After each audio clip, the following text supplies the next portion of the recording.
Okay, well, welcome. And so as mentioned, our session today will deal with chapter 1 of this book by Andrea Moro, The Boundaries of Babel, or Babel, depending on your preference. In fact, it's nice that there are two ways to pronounce Babel, because it's home even more. Brain and the Enigma of Impossible Languages. It's a work, as you can see, that was defended or supported by Noam Chomsky. And if you've had the opportunity to read through the first chapter, you'll see that the work is done within the context of Chomsky's linguistics and philosophy of mind. Right? More specifically, in terms of Chomsky's linguistics. So I'd like to do things a little bit backwards today, because as I mentioned last week, Chomsky's going to be quite present in all of my presentations in the three books that I chose. The second book by Ruth Milligan has a key chapter that appears now, if I'm not mistaken, it's in the Chomsky Companion for Cambridge University Press, although it could be in Chomsky and his Critics. Key chapter on public language and public use of language. And so I have a blank about the third, what was the third book that I selected on the, this one? Yeah, over here. Milligan, and you only have a one-sided. Here we go. This is the appropriate one. The third book then is Consciousness Inside and Out: Phenomenology, Neuroscience, and Nature of Experience. Perhaps Chomsky is a little bit less present in that book than in the first two. So, given that we're thrown into this context, which is a very linguistic, heavy context. I'm not sure how much training you have in linguistics. I thought it would be interesting to just situate a few of the big global problems and approaches that are part of Chomsky's whole research project, and I'd like to comment quickly on the way Chomsky approaches his problems or his questions. I'm going to quote read a little bit from the introduction to this series of lectures, the Monologal Lectures from 1988, Language and Problems of Knowledge, and then I have a handout here that I'd like to read with you before actually discussing Moro's book, and the handout has to do with the concept of body in Chomsky's work. Now, just taking up things again from last week. Last week I gave a brief presentation of the results of last semester. And last semester was the first time we gave this introduction to neurophilosophy class in English. I worked on Daniel Dennett, and then on neo-Darwinian readings of philosophy of mind, or interventions, let's say, philosophy of mind. Which included Richard Dawkins, and then I went on to discussing certain paradigms for change, general paradigms of change that could be extracted from the Darwinian as well as the neo-Darwinian model of evolution. And then I dealt with some French neuroscientists, particularly Jean-Pierre Changeux, and a little bit on Stanislas Dehaene, who now is an international figure, but he's located in France, definitely, characterizing him as a French scientist. Now, many of those works, and at least my approach, because, well, for one thing, I don't have hands-on experience with the actual technology involved in brain imaging. Okay? But as you can see in the Moro book, brain imaging is exactly where the discussion is headed. And as part of our research project with the Institute of Center, the Brain Institute, there's also a very important input of brain imaging. So theoretically, that's where we're taking things. So this brings up certain questions about the relationship between philosophy and science, the actual methodology. And this brings us a little bit to Noam Chomsky, who has always considered himself a scientist, particularly a linguist, and yet has never stopped meddling in philosophical affairs. And I say meddling in a type of intentional way because in some sense Chomsky is someone who comes in, formulates a devastating argument against a given theory of mind or philosophy of mind, and just leaves the philosophy scene very agitated, very confused where to go, how to ground things, how to found things, and is generally not seen as a persona very grata, right? He's more of a persona non grata, and at the same time, he has a very unorthodox conception of the history of science, or the philosophy of science. And I myself had a hard time approaching Chomsky's linguistics because of this attitude he has towards philosophy.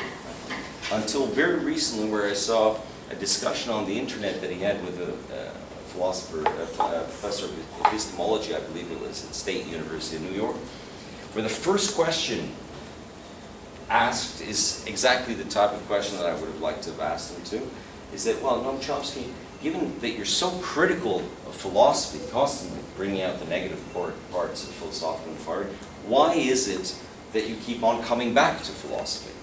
Why is it that you keep discussing philosophical problems? Why don't you just stay in science? And he answers, because, well, in philosophy is where the interesting questions lie.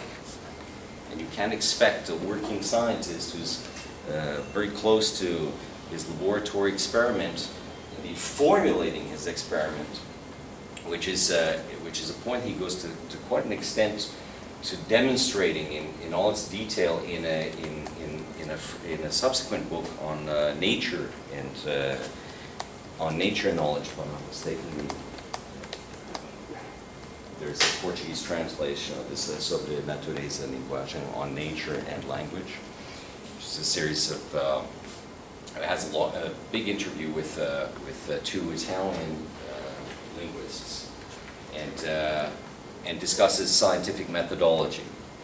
Now, as I was saying, that the interdisciplinary nature of neurophilosophy obliges philosophy to go back and check what its relationship is to science, and where, in fact, philosophy and science, in a sense, split roads.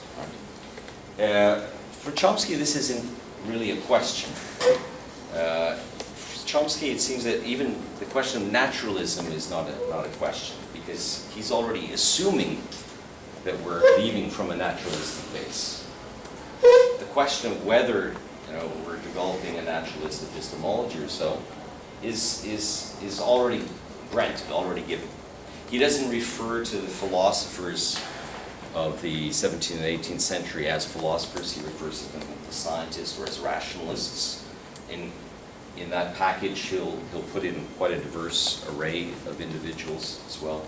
So he's not really arguing about creating a philosophy of science with classifications and contributions. He's looking nearly at a constant stream of work on the question of mind, on the question eventually of language, and on the question of body.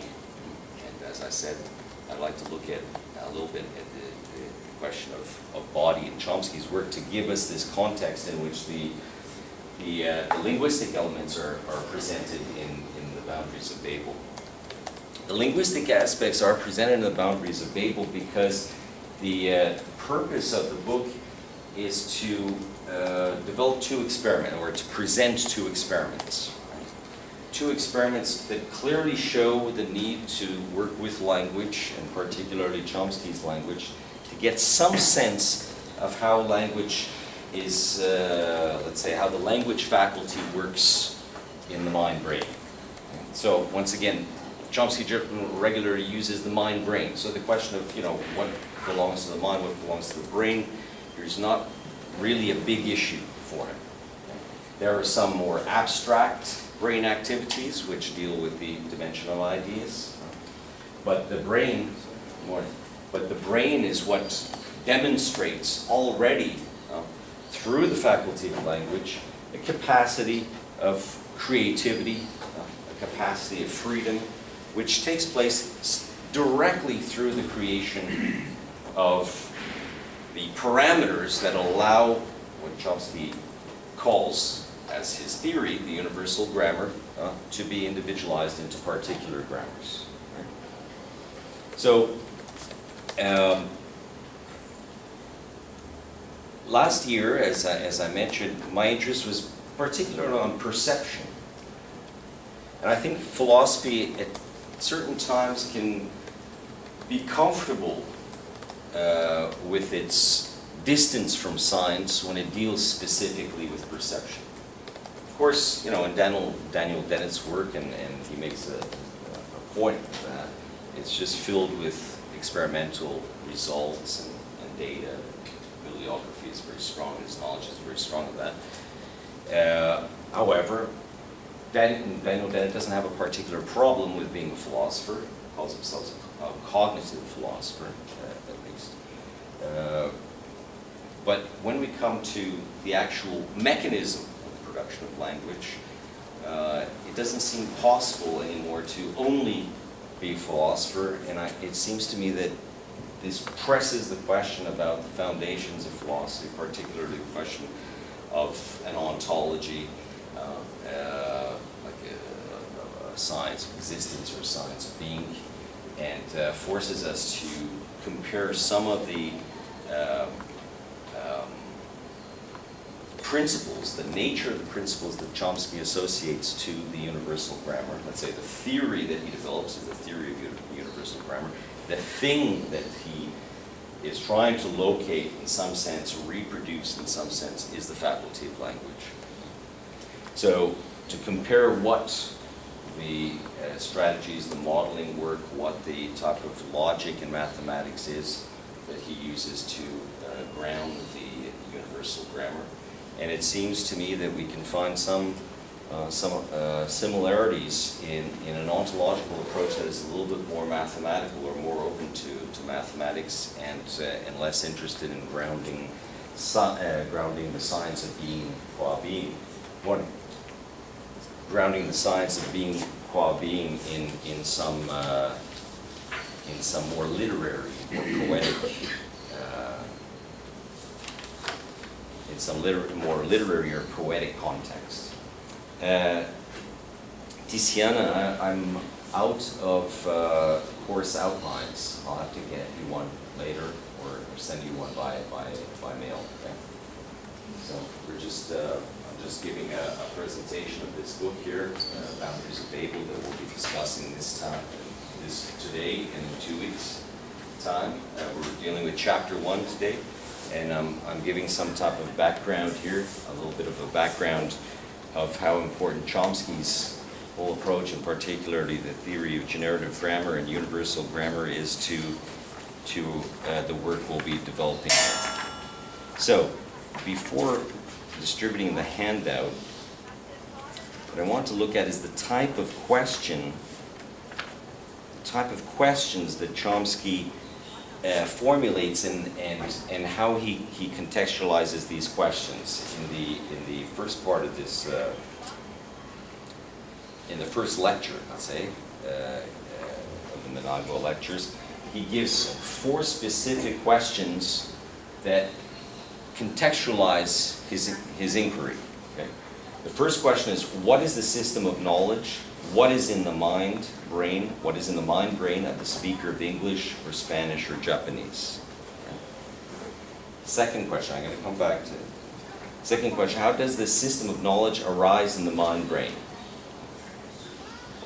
Good morning.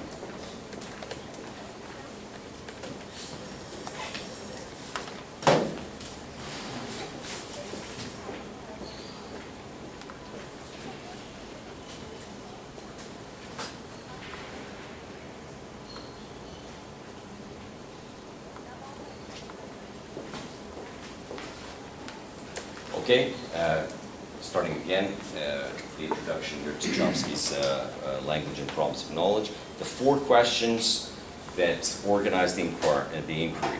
What is the system of knowledge? What is in the mind brain of the speaker of English or Spanish or Japanese? Second question, how does this system of knowledge arise in the mind brain? Third question, how is this knowledge put to use in speech or secondary systems such as writing? And the 4th question, what are the physical mechanisms that serve as the material basis for this system of knowledge and for the use of this knowledge? Now, taking them one by one and giving them the characterization that Chomsky does, the first question is, what is the system of knowledge? What is in the mind brain of the speaker of English, Spanish, or Japanese? This is what he calls the central topic of inquiry in the philosophical grammar of the 17th and 18th century.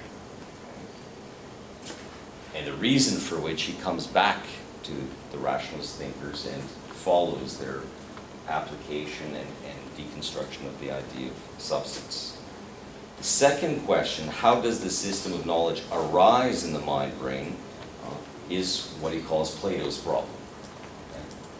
And he rephrases the question from Bertrand Russell's later philosophy in the following sense. How comes it that human beings whose contacts with the world are brief and personal and limited are able to know as much as they know? Okay. So Plato's problem, in fact, as far as Chomsky is concerned, brings us all the way to the me know.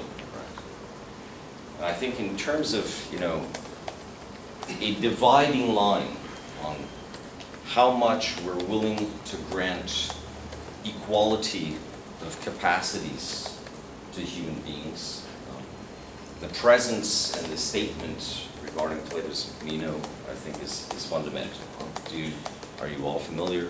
I imagine that you're all familiar with Plato's me know, the demonstration, maybe Plato's me know, that a mere slave is able to remember, reproduce, or learn, in quotes, Pythagoras' theorem on the hypotenuse of the right triangle. So, what's the idea? Well, in Plato's epistemology, of course, the idea is that, well, we don't learn things. The mind is not tabula rasa. We remember them from the knowledge that we have from some previous life, right? This in Plato's sense. Now, we don't have to keep this mystical dimension, right? We can, in a contemporary setting, go directly to the brain or to the genome and see the previous life as existing within the genes or within some aspect of the brain, which in Chomsky's approach would be the language faculty. Because the idea in Chomsky fundamentally is that, and this is why language acquisition is such an important part of his work, is that a child does not learn a language. Language comes to the child. Language is something that happens to the child. And I have an analogy, I believe it's in this on nature and language, he'll say that language comes to the child in the first few years of its life, until 4 years old, more or less, in the way puberty comes to the human being. Yeah? So, I mean, I have more or less a trivial understanding of Chomsky, so forgive me if I'm being... So do I. But if I understand this correctly, and from my previous understandings, I also have a review here open in front of me that I remembered while you were talking. And if I understand you, the process of language acquisition in Chomsky could be described that as if we are as free to acquire a language as a train is to run on its tracks.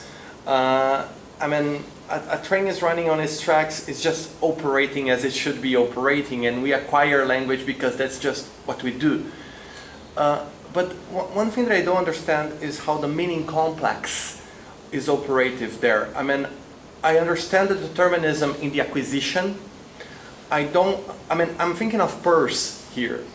If you think of PUCRS's semiotics, the division of primary, secondary, and tertiary acquisitions, right? The way that meaning is being complexified in these levels. Right. The primary is already pregnant with what is going to be, let's say, reviewed or, you know, understood in a tertiary level. But PUCRS has a metaphysics that qualifies this whole process. So even if it is an ad hoc, I can understand how it is operative in PUCRS. I have a harder time in Chomsky because I don't understand how physiology can give you content. I mean, how the content of everything that is being given on a primary level is being given on a physiological way, which seems to be the description. The description is very physiological.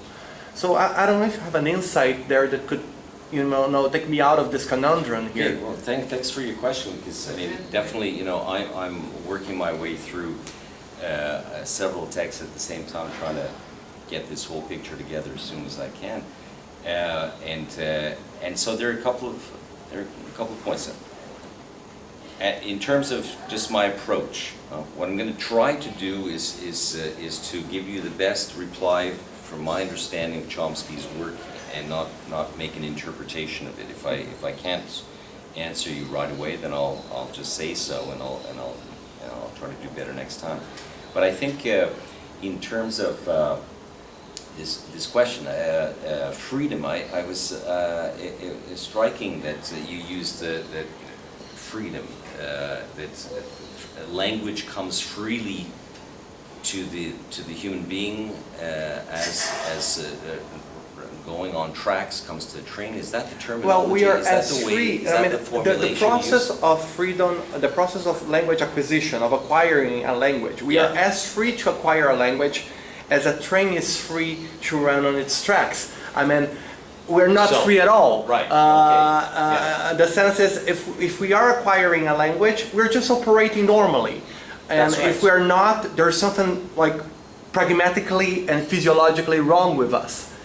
I think I could go as far as that statement. My problem is with the content level, because if I understand Chomsky correctly, even the content of say expressions that I'm uttering throughout language, it's given in physiology itself. I mean, it's given on the primary level. That's and I right, think, on the syntactical level. Exactly, and I understand, and I know that he is trying to appropriate PUCRS when he's doing that. I know that, okay? But my problem is, PUCRS could do that because he had a very, very, very hardcore metaphysics behind him. And it's an ad hoc. But I'm not sure, I mean, if you could justify that on a physiological level, because I don't, that was my question. I mean, I think that's the challenge, right? Yeah. I think that's why Chomsky insists, okay, he's a scientist, not a philosopher. He wants to ground this in the human organism, right? So there's no need for metaphysics if it's present in the brain. The question is how to locate it, how to describe it. Part of the work done in this book, as you'll know if you've read it a little bit, and which explains the whole introduction to Chomsky's linguistics, is that there are two key experiments that are attempted, which involve feeding a language to a subject that is syntactically impossible. So an impossible language. And see whether the subject is able to learn and acquire this language. That's one thing. The other experiment is feeding errors to the subject and see what happens. Now, of course, there are different languages involved, but the point is that, indeed, the argument is that in the language faculty, there are a number of different components. Let's say, without going into the subdivisions yet, the components would be the syntactical dimension and the lexical dimension. Part of the syntactical dimension is phonetic form on the one hand, and logical form on the other hand.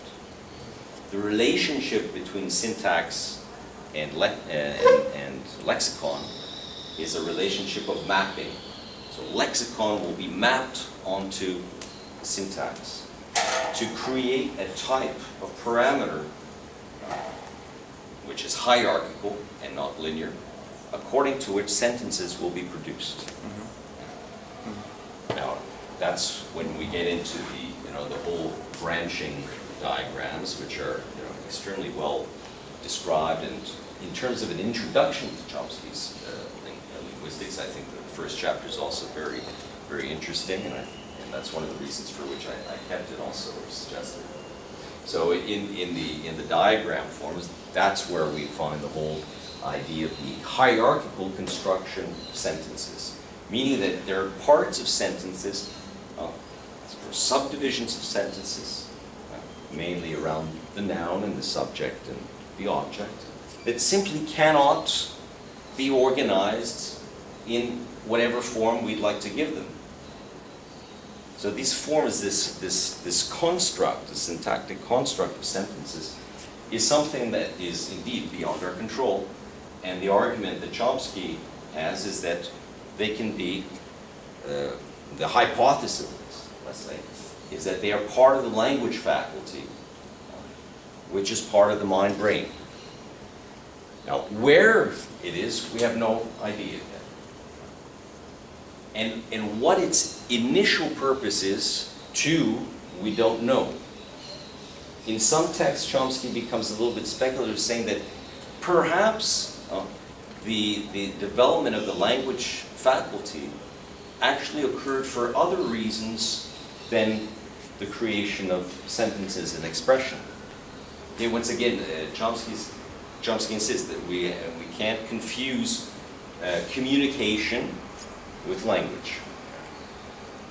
So communication is available to various types of species, but the argument is that generative grammar, the universal grammar, is specific to human beings. And there have been experiments. There are a few pages that comment on this. There have been experiments in trying to see whether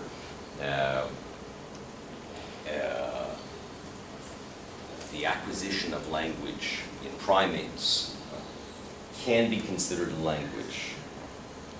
Well, at least with Chomsky's model, what we have is a type of groundwork for checking whether something is a language or not. Because what some primates, like bonobos particularly, are able to acquire are a number of signs, indeed, and the association of a number of words together. But bonobos have not been seen, and particularly, well, we don't know how they react in captivity. So whether this would be an innate phenomenon to their everyday existence, or whether it's something prompted by the interaction with humans in captivity. But what we encounter is the ability to associate a few words together, but certainly not to create sentences. Yeah. Well, just to make sure I understood the previous question. So is it like this coming down to whether syntax is autonomous vis-a-vis semantics?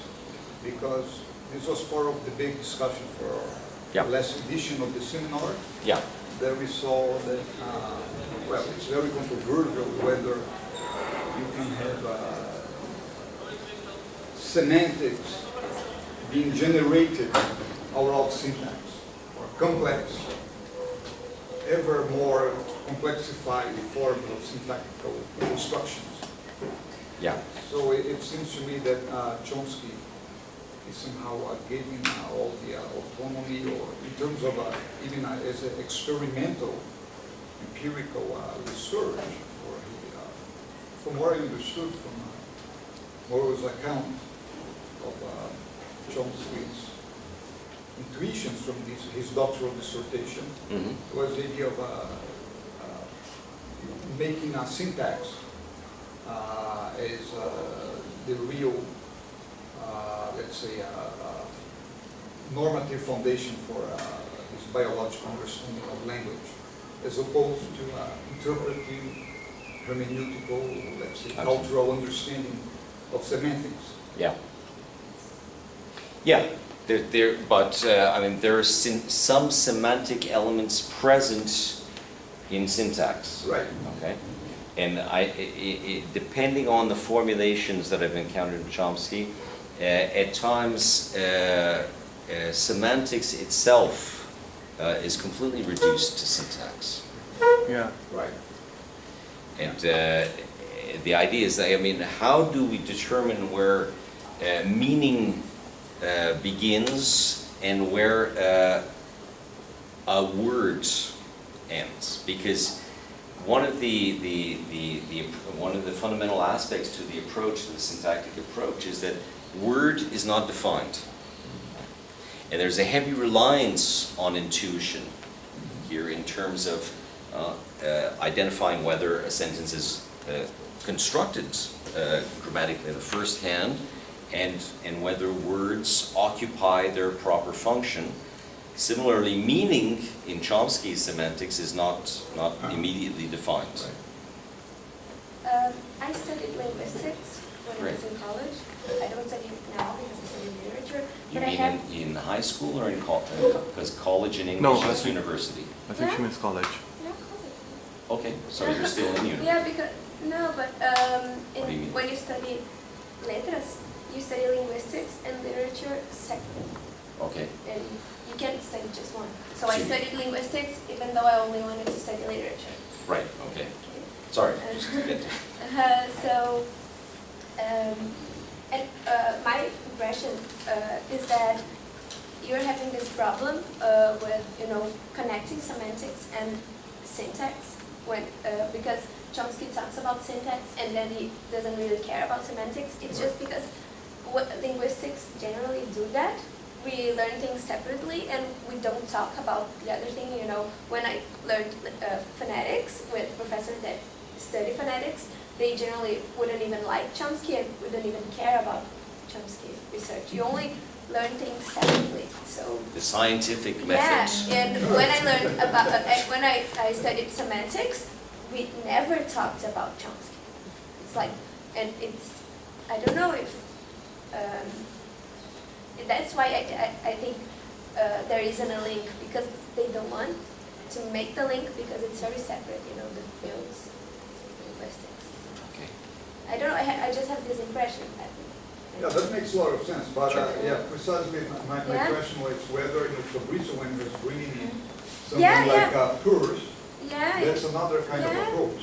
Yeah, where and the I think- semantic dimension is very Yeah. important. It's Yeah, like and I think- phenomenology or Habermas or anyone who's going to talk about communication. What you just said about communication, it makes all the difference. The way Yeah. you emphasize that communication is really, let's say, decisive for a better understanding of language itself, like Habermas and others go in this direction.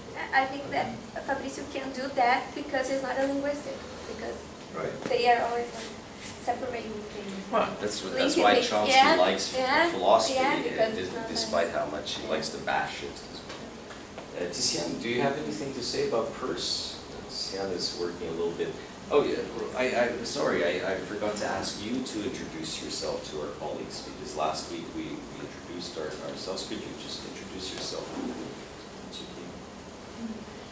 But my English is very bad. That's why we're, I understand, but I don't speak okay. Portuguese.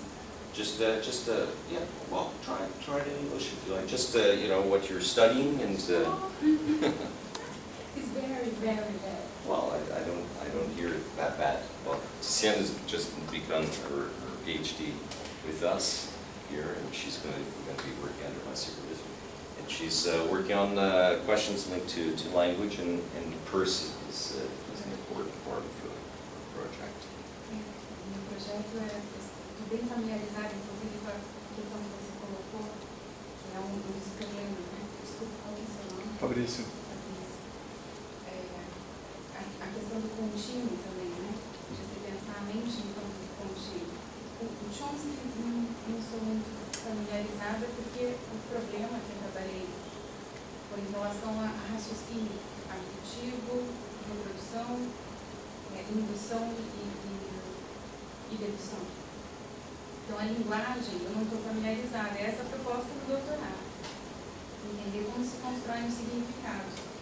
No entanto, me parece que em PUCRS, ele não há uma preocupação com a questão de estrutura linguística. Que a linguística seria a expressão da mente. E que o raciocínio, ele também não se restringe a humanos. O mundo, o cosmos, raciocina. Então, o problema ao qual eu me proponho a trabalhar é essa conectividade, porque a minha formação primeiro é em artes. Quem produz arte é ser humano. Sendo assim, me enveredar para a área do cosmos, eu acho que eu me sinto apta. Mas entender como a inteligência do cosmos se conecta com o individual, né, já que a gente não é outra coisa fora da natureza, é isso que me importa. A gramática gerativa do Chomsky parece ter alguma resposta para isso, em termos de padrão, né? Um algoritmo, talvez, não sei, de que a gente tem uma objetividade na forma de raciocínio.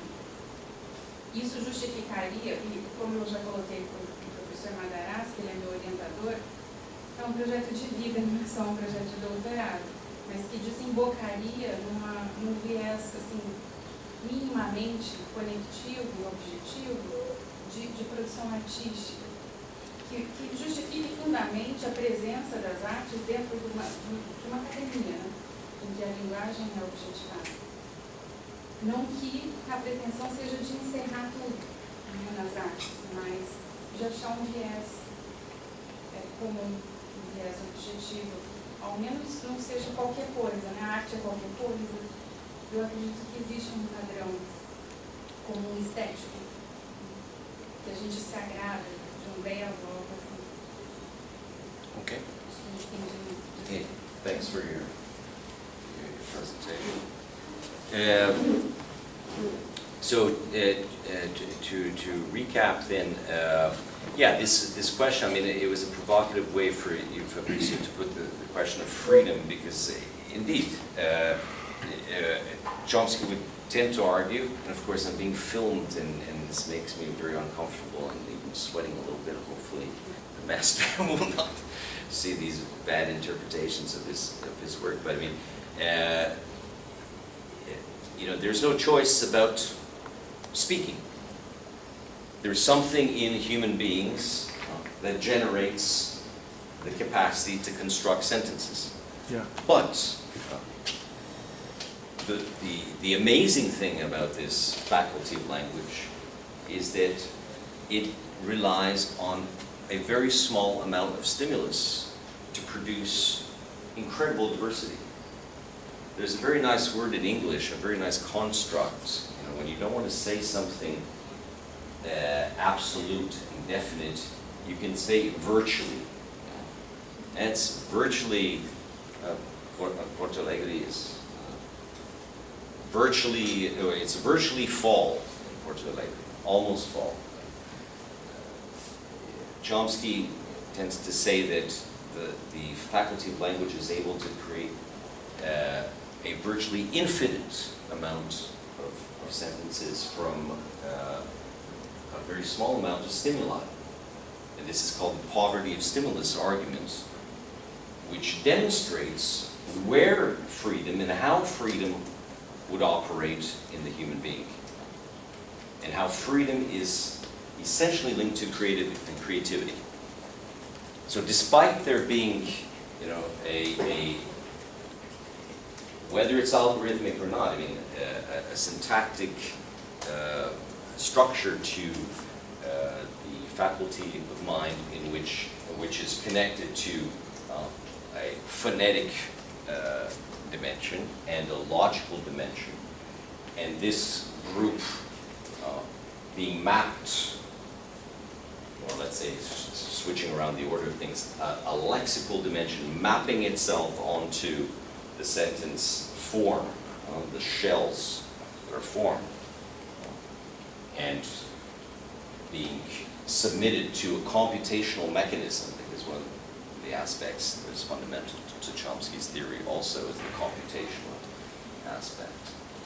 So whether there's this whole dimension that is part of the brain that organizes the possibility of using language is none other than a type of mechanism that allows us to use our arms and our hands in special ways. And we have the choice after whether we want to use our hands to draw, or to sculpt, or to write, or to beat. Just like we have a choice in how to use our legs, although we can't use our legs as we use we can't use our feet as we use our hands. Some people try to. So we can't do just anything, but at the same time we can do an enormous amount of things. So this is the spirit involved with the relationship, let's say, between a certain naturalistic determinism and the aspect of freedom. Freedom would not be a substance, would not be linked to a substance. Freedom is the result of the syntactic structure of the faculty of language. It's a train running on its tracks. It's a train running on its tracks. And it belongs to all of us. Yeah. So it isn't just the high-speed trains that can run high speed. All of us are able to get to the high speeds theoretically. Okay. I just want to come back to this point about the creative aspect of language use, which he calls Descartes' problem, before going to the handout and eventually getting to moral. So the second, we saw the first two questions, right? What is the system of knowledge? What is in the mind brain of the speaker of English or Spanish or Japanese? That was the first question. A question discussed in the philosophy or the science of the 17th and 18th centuries. How does this system of knowledge arise in the mind brain? This is Plato's problem, as Chomsky states. Once again, what is it, or how does the slave boy? How was the slave boy able to find truth of geometry without instruction or information, right? Without resorting to the metaphysics of the midwife. The third question then is, how is this knowledge put to use in speech or secondary systems such as writing? What I find particularly interesting in Chomsky's approach to this question is how he divides it and what he does with the division. He says this third question of the series can be divided into two aspects: the perception problem and the production problem. The perception problem has to do with how we interpret what we hear or read. I put this clearly secondary matter aside here. So it pretty much gives us an idea on this whole hermeneutic dimension, and also the question of whether perception is able to operate without language. Because coming back to an aside or parentheses that I opened before, in some texts that are clearly headed towards the biolinguistic direction, Chomsky seems to speculate that perhaps the faculty of language, at least in some initial form, was involved or is involved with regulating the organism as well. So its primary purpose would not be necessarily to individualize itself or to particularize itself in the great variety of grammars that belong to human languages. But this is, once again, a speculation. But a speculation that goes in the direction that, well, language, or at least the syntactical structure, seems to be present in various functions of the organism. Its purpose is not only to create sentences to be uttered and thrown around in the social context. And so we come back to, and these are particularly discussed in the context of the flow of the natural attitude, as we call it in phenomenology, and the flow of the internal dialogue, which cannot be stopped, and it seems to have some reason beyond driving us mad to being there. So the production problem of this third question, how is this knowledge put to use in speech or secondary systems such as writing, he says is more obscure, and it has to do with what we say and why we say it. So we might call this latter problem Descartes' problem. At its heart lies the problem of accounting for what we might call the creative aspect of language use. So he says, Descartes and his followers observed that the normal use of language is constantly innovative, unbounded, apparently free from control by external stimuli or internal states coherent and appropriate to situations. It evokes thoughts in the listener that he or she might have expressed in similar ways in the same situation, so on and so forth. I won't go further into the question. I just want to situate here the question of freedom and creativity in the very results, productive results of the operating of the faculty of language. And as he says, the fourth question, what are the physical mechanisms that serve as the material basis for the system of knowledge and for the use of this knowledge? Well, as he says, it's a relatively new one, in fact, one that is still on the horizon, and moreover requires a multidisciplinary involvement in terms of the scientific methodology. Here we get something that perhaps also is distinct to Chomsky's approach and not to the practicing linguist. Okay. Now, these questions all have to do with the nature and the nature of knowledge, the essence of knowledge, and so on. There is one aspect of Chomsky's reading of Descartes and rationalist philosophy that I find quite spectacular, and it has to do with the notion of body. And I'd like to go through this a little bit. There are just a few paragraphs, basically 2 pages, to throw out, contemplate, and see what the context is, the philosophical or metaphysical context in which Chomsky is operating here. I'll just pass it out, and then we'll read. I'm sorry that the ink is a little bit light. The photocopier was already in motion when I noticed.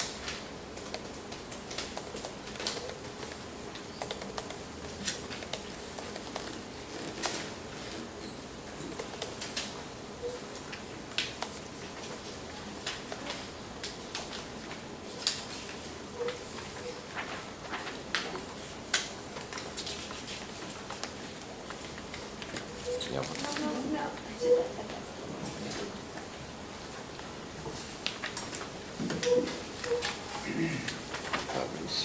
No. This is from the same book, The Novel Lectures.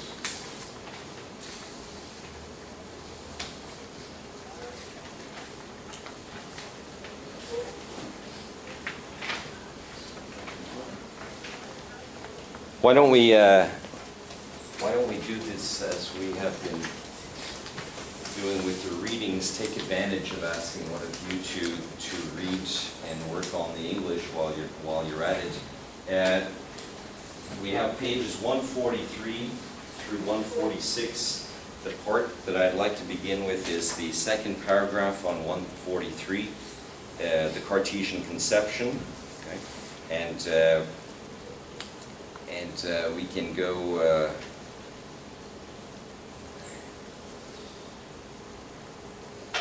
And we could go to 147, to the middle of the page, perhaps.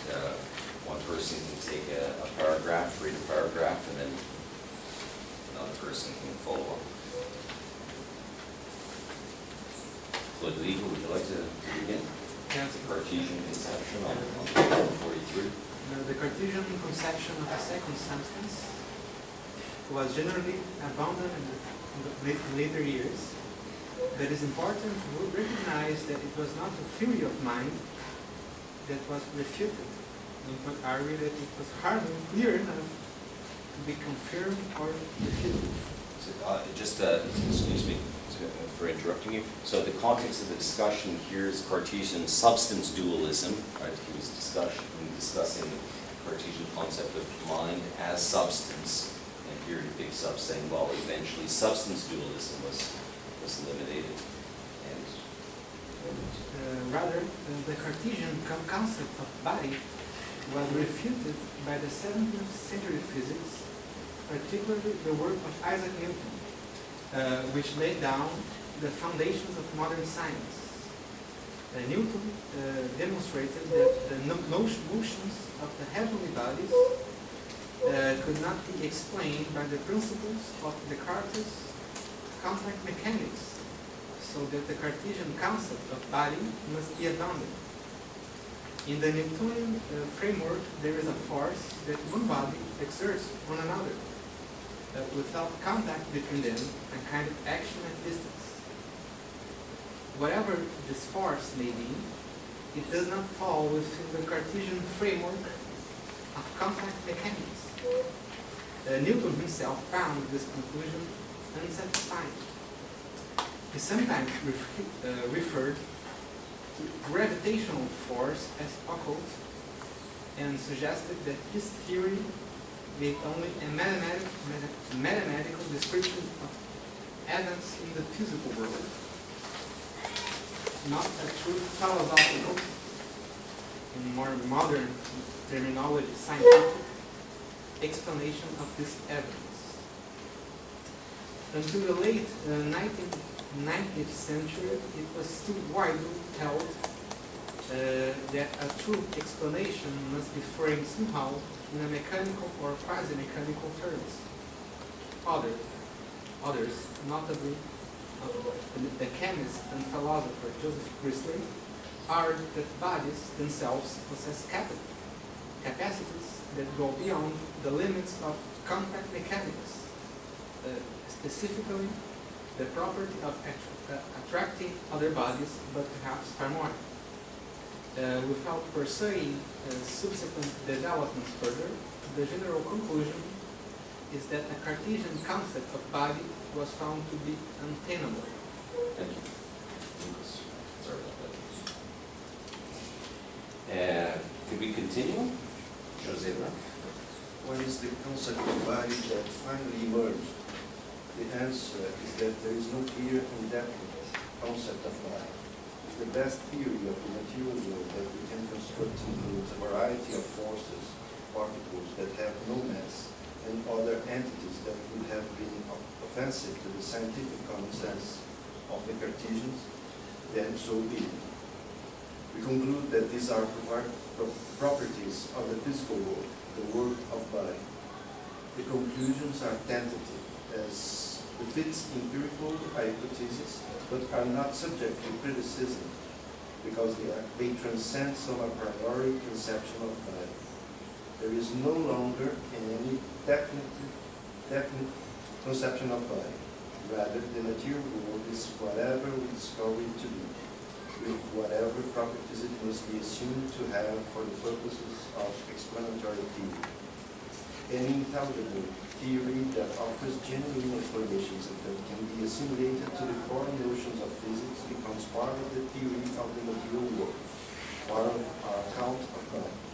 If we have such a theory in some domain, we seek to assimilate it to the core notions of physics, perhaps modifying these notions as we carry out this enterprise.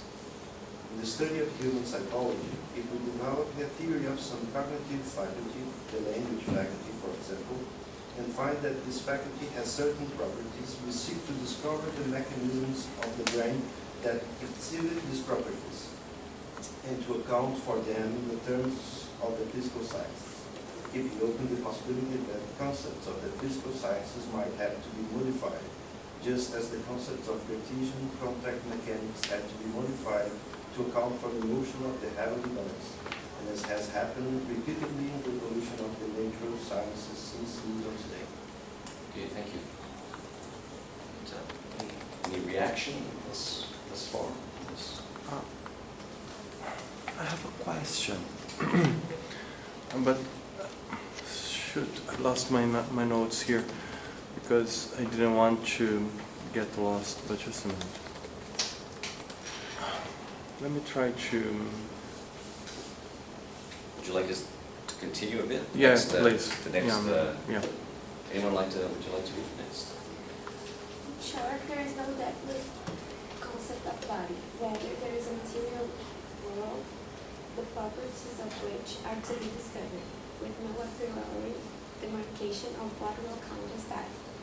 The mind-body problem can therefore not even be formulated. The problem cannot be solved, because there is no clear way to state it.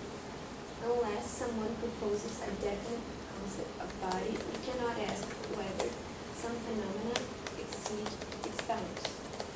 Similarly, we cannot pose a problem of other minds. We can, and I think should, continue to use mentalistic terminology, as I have done throughout in discussing mental representations and operations that form and modify them in mental computation. But we do not see ourselves as investigating the properties of some second substance. Something crucially distinct from body that interacts with body in some mysterious way, perhaps through divine intervention. Rather, we are studying the properties of the material world at a level of abstraction at which we believe, rightly or wrongly, that a genuine explanatory theory can be constructed. A theory that provides genuine insight into the nature of the phenomena that concern us. These phenomena, in fact, are of real intellectual interest, not so much in themselves, but in the avenue that they provide for us to penetrate into the deeper workings of the mind. Ultimately, we hope to assimilate this study to the mainstream of the natural sciences, much as the study of genes or of valence and the properties of the chemical elements was assimilated to more fundamental sciences. We recognize, however, that, as in the past, it may turn out that these fundamental sciences must be modified or extended to provide foundations for the abstract theories of complex systems, such as the human mind. Okay, thank you. May I? Sure, please do. So, what I'm trying to figure out here, I'm struggling with, since we started, understanding what I would call a kind of linguistic determinism here. And I mean, I just want to point out to the amount of times that Chomsky uses words like discovered. I mean, he never points that we might be inventing or that we might be creating anything. We are discovering. And it's always a question of materialism. I mean, the material world is discovered as it actually exists. And even other minds, I mean, they're not posed as a problem, right? I mean, they're just something that also exists out there. So it seems to me that as we gain understanding of how the world actually is, we're also gaining understanding of meaning as it actually is. And this is, I'm just struggling with this in a way. I mean, I'm not even sure if I'm understanding this correctly, but I mean, for example, he mentions genuine insight into the nature of the phenomena. So there is a genuine insight. There is a way in which we genuinely understand it. I mean, so it is in a way that we are actually discovering. In the same way that laws of physics are necessary, it seems the laws of grammar have a necessary way of operating. The laws of the universal grammar. Yeah, Yeah. they have a, Laws of the universal So- grammar. And so just to bring up a couple of points to perhaps give some more density to these different constructs. For one thing, Chomsky makes a big difference between the acquisition of the first language and learning other languages. I think this is a point to be considered as important. So learning the first language is indeed, let's say, a result of a certain type of linguistic or organic material determinism, insofar as language comes to or happens to the child. But the process by which we learn afterwards is something that is the result of will, decision, and is filled with all the imperfections and variations that are specific to worldly existence. When we take control of a particular grammar and try to learn it, we're no longer conducted specifically or singularly or automatically, subconsciously, unconsciously by the universal grammar. It is a function that allows us to perhaps to learn other languages, seemingly so. But our ability to use a grammar to learn another grammar, another language, isn't as perfect as the operation of the universal grammar. One of the astonishing claims that Chomsky makes regarding the universal grammar is that perhaps it's perfect. Errors are what come with the particularization or the individualization of the grammar in or with specific languages. I wanted to ask you a question. Is your problem with what Chomsky is saying is that he says he discovered how this universal grammar works, like Newton discovered the laws of physics, Yeah. and it's a theory. Is that the problem? it's not as much as a problem as me trying to understand what's going on. I mean, I don't know enough of anything right now to have a problem with anything. I am more trying to figure out if I'm on the right track here, or if I am reading this through an excessively monist light. But so far I'm just trying to understand what's going on. I mean, it's not totally clear, Professor. Isn't it the question of innateness? Yeah, in a way it is the question of innateness, but also to what extent meaning is also innate and not just the propension of expression and just evolving and developing language. But that the meaning in itself seems, I mean, if I am understanding Chomsky, it seems that even meaning is innate to... Right, but that's the whole thing in Norman's presentation. From the very beginning, he mentioned the Meno, right? Yeah. Plato's dialogue, which Chomsky used as an illustration. I don't know if you guys are familiar with this passage from the Meno, but perhaps you can try to explain it. That Socrates, who is the protagonist for Plato's dialogues, he asks a slave to calculate the area of a square. Suppose that you have this as a square where the four sides of this room are equal. If we have another square whose sides would be twice as large as this one, how do you calculate the area of the square? And of course, you can get the wrong intuition. That's what I'm not so convinced by. When I use this very example, which I use with my students, undergrad students in philosophy, most of them, or at least several of them with poor training in geometry, they get the wrong intuition.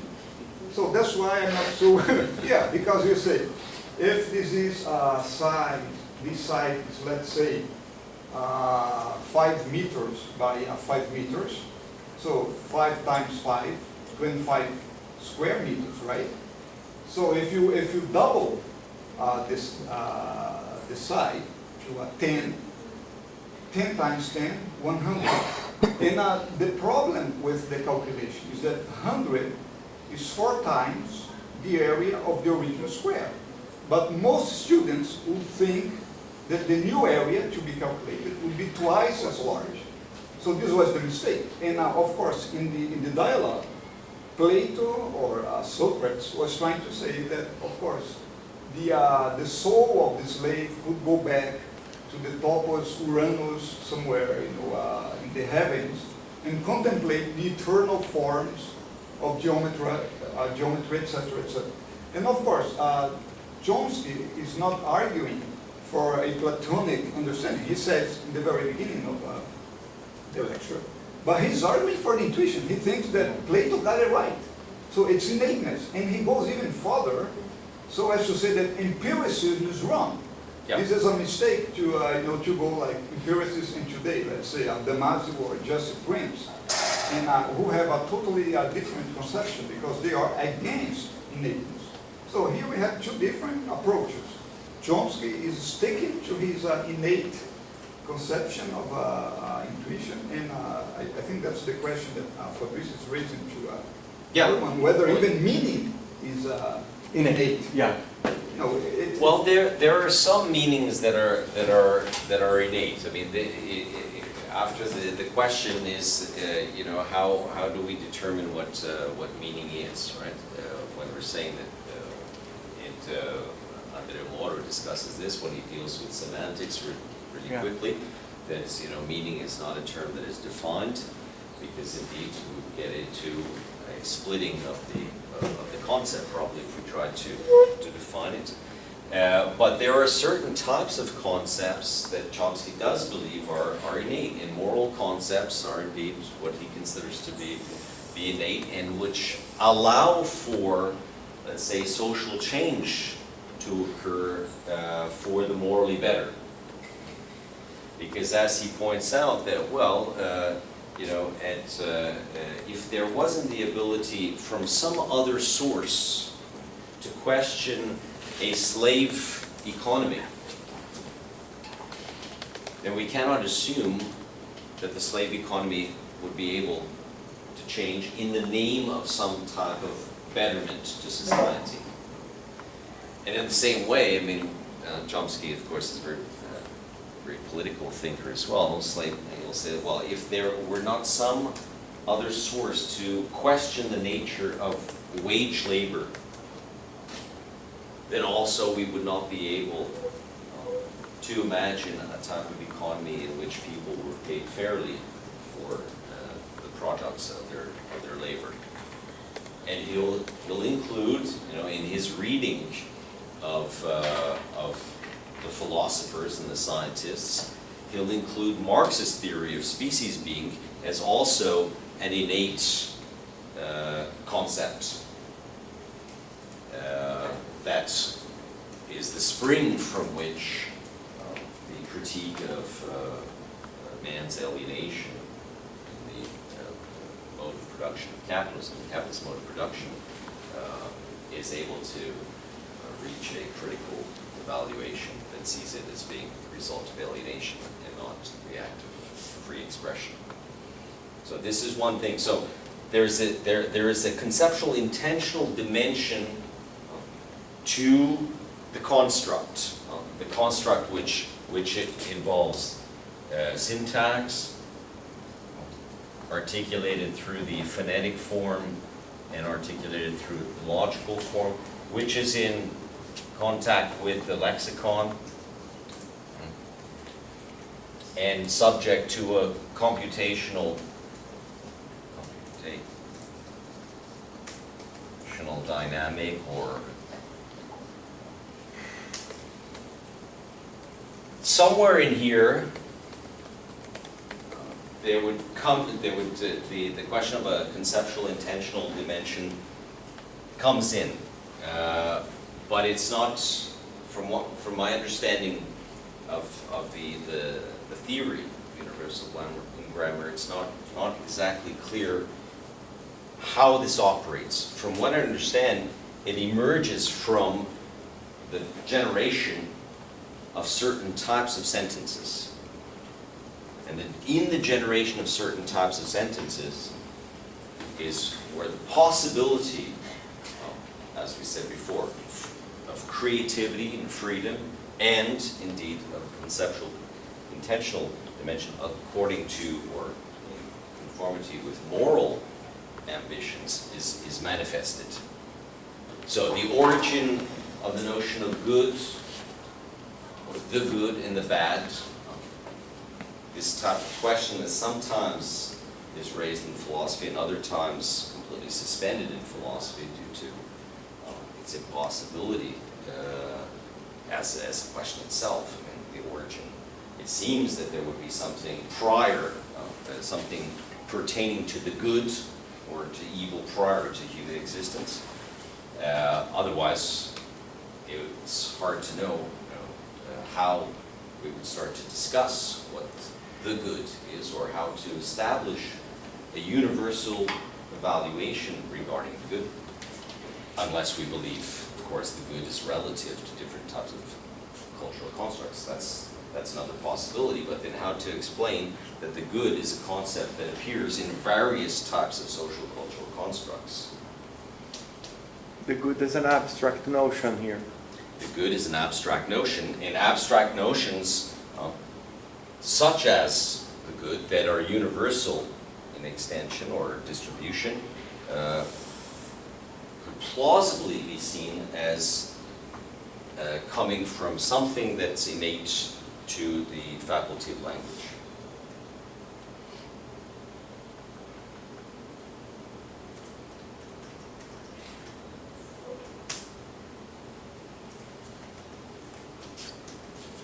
Why don't we finish the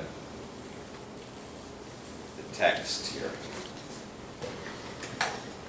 Would you like to continue? Our task then is... Our task then is to discover and explanatory theories and to use these discoveries to facilitate inquiry into physical mechanisms with the properties outlined in these theories.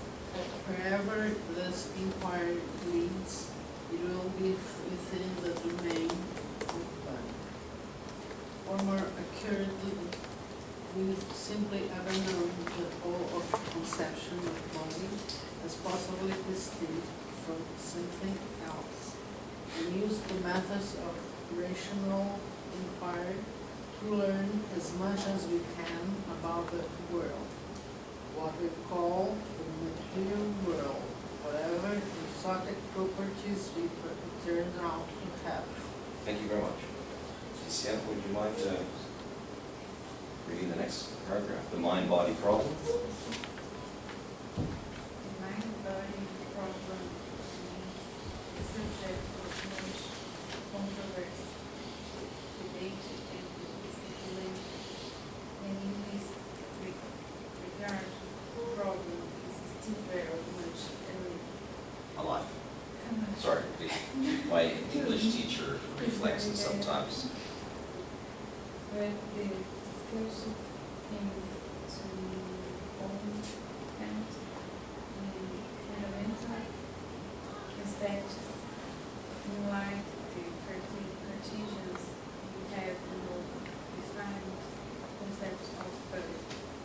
It is therefore required to understand how we can even ask whether some phenomena live beyond the range of the study of body, falling into the separate study of mind.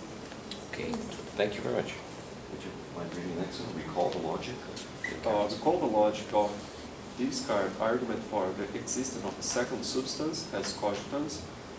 Having defined the body in terms of conduct mechanics, he argued that certain phenomena lie beyond the domains, so that a new principle was required, given his metaphysics. A second substance must be postulated.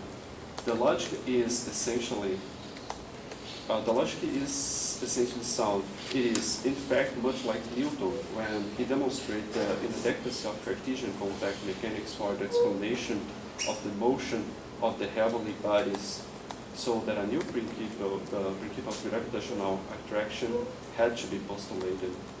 The crucial difference between the Cartesian and the Newton enterprise was that the latter offered a genuine explanation theory of the behavior of bodies, whereas the Cartesian theory offered no satisfactory account of properties,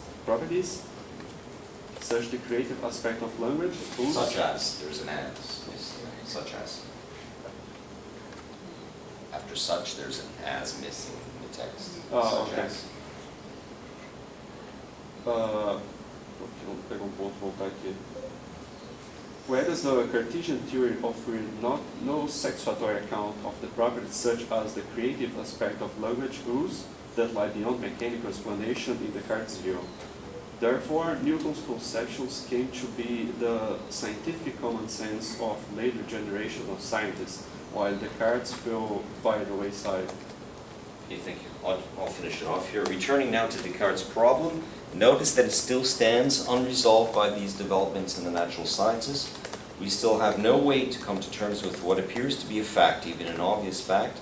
Our actions are free and undetermined, in that we need not do what we are incited and inclined to do.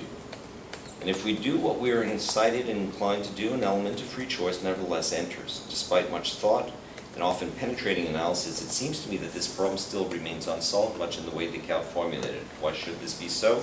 Well, one possibility, of course, is that no one has yet thought of the right idea that will yield a solution to the problem. That is possible, but it is not the only possibility. Another possibility is the one suggested by Descartes. The problem escapes our intellectual grasp. Then we get into the other aspect of Chomsky's, brutal realism is that, a primate simply doesn't have the structure to speak in terms of to speak sentences, a bonobo or orangutan. But we also do not have the ability to fly. So what we are able to do depends on the possibilities staked out or stretched out in the faculty of language. Now, the whole question is to determine whether a theory that we make, which is the universal grammar, is able to account for how the faculty of language works. But in the way that Chomsky is building this up, is the universal grammar really a theory? I mean, he seems to point at it as a fact, not as a theory, right? Am I wrong here? I don't think that he suggests the universal grammar hypothesis as a mere theory. I mean, I think he wants it to be as big as fact as evolution is a fact. I don't think he sees it as a mere theoretical development. No. This is something that we found out about the way the language operates. It's no theory. I mean, you either accept it or you're wrong. Or again, am I misunderstanding Chomsky here? I just want to be clear on how strong the hypothesis is. It's a strong hypothesis, definitely. It's not a theory like, the apologetists for Darwinist theory of evolution is being taught in American high schools will say, okay, well, we'll consider it as a theory because the creationists are saying that, well, it's only a theory. It's subjective. It has holes in it. Because there are missing links. I get back to the train on its tracks argument, right? The universal grammar is the train on its tracks. It's not... It's a research program that stands according to how coherent its internal explanatory, its internal descriptive ability is and its internal explanatory ability is. And the fact that Chomsky seeks for the research project to be an explanation, not just a description, gives it this sense of being the thing that it is explaining. Mm-hmm. Yeah, okay. I have a problem with this idea that it's a train on its tracks because I think it is a competence. I think Chomsky even uses these terms in another way. Right, it's one of the earlier. If we are exposed to language, we have this universal grammar and we can mark the things we know, and then we learn how to speak. But we're not, it's not an language. if, But there language are comes to us. But there are It's part cases of our in organism. which people are not exposed to language. Sure. I think that Steven Pinker talks about these examples in one of his books, and it's Sure. not a train on its tracks because if you're not exposed to language, you're not going to develop. But then You're not going to create a language yourself. but again, I Yeah. might be misunderstanding this, but in the same way that you can try to make a train run outside its tracks, you can. But then it's just misoperating. I think that would be the point, right? I mean, if we're not operating on language on the terms of a universal language, then we're just misoperating.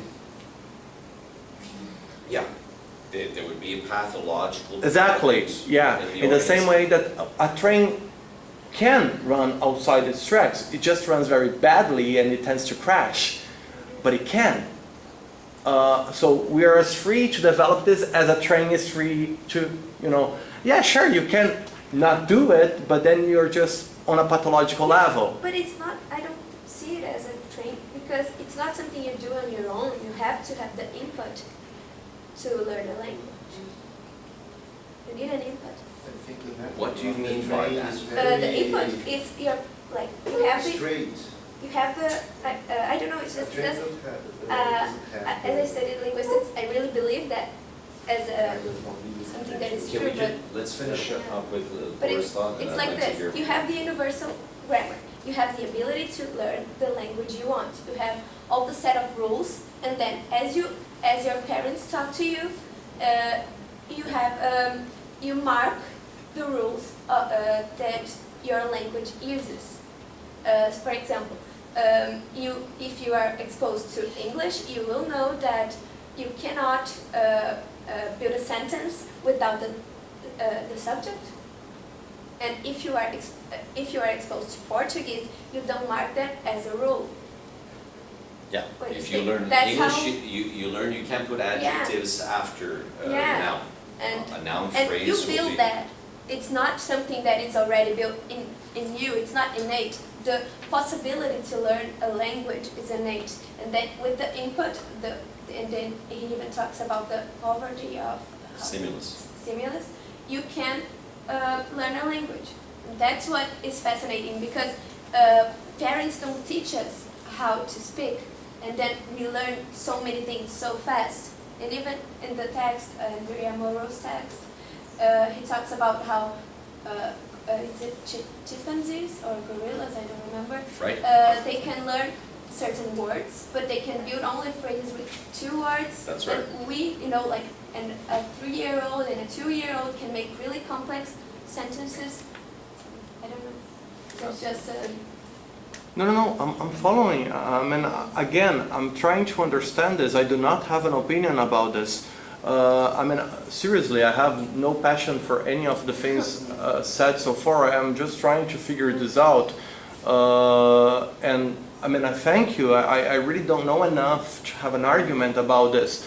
I'm just trying to follow from what I remember studying about Chomsky like ages ago and what we've been losing from Moro and now.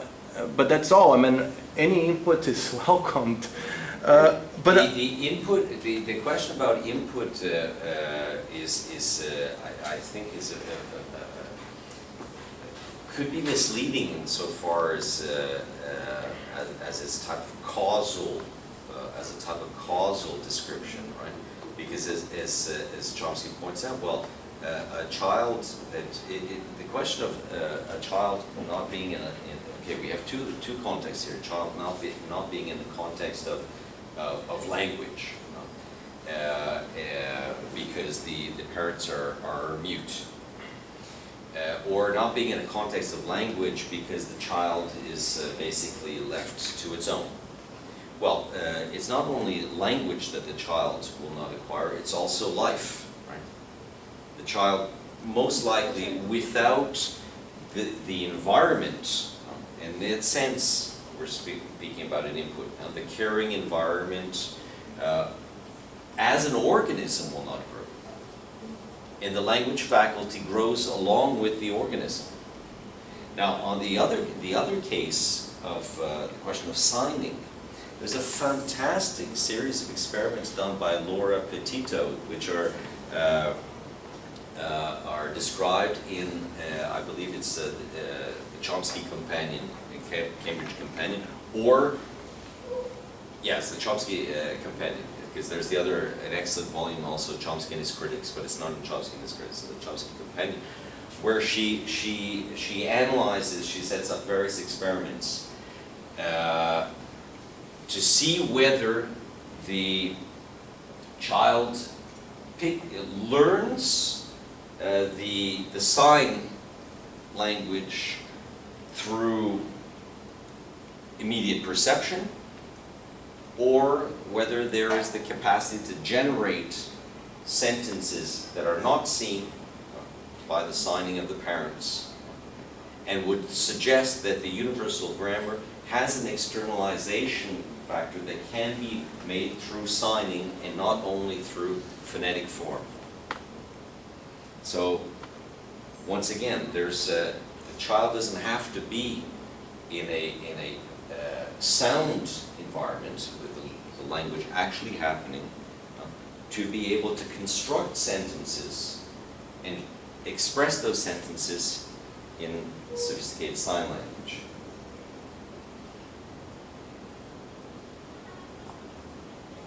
Yeah, but it's still what really intrigues me, and I think is related to Fabricio's question, is that even though Chomsky is deliberately referring to a Cartesian, rationalistic, let's say, background or preference, he's still very empiricist in the way he's doing science. You know, even at the very beginning of this book, he writes on page 8, at every stage of inquiry, this is a language and problems of mind, right? We try to construct theories that enable us to gain insight into the nature of the world, focusing our attention on those phenomena of the world that provide enlightening evidence for those theoretical endeavors. In the study of language, we proceed abstractly, that's the theoretical endeavor, at the level of mind, and we also hope to be able to gain understanding of how the entity is constructed at this abstract level and their properties and the principles that govern them can be accounted for in terms of properties of the brain. So he's really taking the brain science seriously. He's not saying that this is some out of the blue or Platonic kind of theory. He's taking it very seriously. Oh yeah. And it seems to me very interesting. This was something that I'm very grateful that Norman is doing this kind of presentation for us, because most of us tend to forget that the young Chomsky's insertion in the academia was at the very moment when Alan Turing's ideas about computer language, etc., were in the very beginning of experimental work at MIT. That's how Chomsky went to MIT. And he says that he was very impressed with the whole thing of the Turing problem, etc. So I think that the way he chose the card seems to be quite provoking, and it's not as easy to dismiss as some people might think, right? It's not the problem of substance dualism, for instance, or this. Not at all, not at all. Yeah, yeah. The faculty of language is definitely a part of the brain. There's That's why I think it's important to distinguish, and I think in a more recent discussion The Science of Language.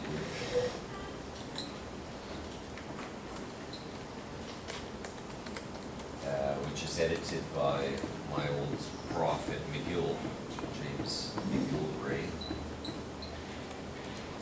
I think it was published last year, but with interviews from the middle of last decade and then perfect, updated. He makes this distinction. It seems that he doesn't make it easily, but he recognizes the need to make the distinction for us to understand. It's theoretically a unit, because otherwise the danger is that we could think that, well, universal grammar is like this common space between all the particular grammars disconnected from the speakers. It's as if we took the language as an artifact and analyzed the subdivisions of the language and didn't see them as intrinsically connected to a speaker in their biological capacity to utter sounds in the first place, because the sound element, the phonetic form, is fundamental, and Chomsky's done a lot of work on phonetics, which is not so much part of the material presented by Morrow. So the sound element, the production of the sound, roots the theory into the organism. If, let's say, we are more reluctant, and forces us to see it as being the production of an organism, if we're reluctant to see it, or to see language as being rooted in the brain, or as being produced directly by the brain. But once again, language, in terms of the spoken language, particular languages and particular grammars, are not what Chomsky's speaking about. He's speaking about the model that Morrow goes on to show, which we can proceed to look at. But perhaps would you like to take is this the moment to take a break for No, I still have 80 minutes of camera, so we can go on for quite a bit. It's okay. So, Just sure, observation. please. This is what I think that's particularly interesting in Chomsky, because if the language is part of the brain, there is something in the brain of the human beings that's common, that's very special, that the other animals don't have. And then the question is, well, what is it? Is it possible that in the process of evolution, the animals acquired this kind of basics, basic structure that the human beings have and that the animals don't have now and don't allow them, to have language? Or is something that is going to be forever only special, to the human beings, Yeah. And this brings this discussion that we're going to have now about the morality, There is something special in the human brain that, able us to build morality, or, in some sense the animals could also be able to have some kind of morality. I mean, morality is something that evolves, or in the end of the day, morality is something that is just, something that we have and nobody can have anymore, and it's not part of evolution. I think that all these kind of discussions in the end of the day, they're very, very interesting, Yeah, this is yet another astonishing thing about Chomsky is that, of course, he'll go to the biological ground. He's working on the biological territory, which potentially makes human beings like any other animal, and we live in an organic environment, in an inorganic environment. We are organic beings in an inorganic environment, or an organic environment, and we have our interaction and specificities. Then he comes up with this thesis that is specific only to human beings, which seems to bring us back to the beginning of back to the drawing board, back to the beginning.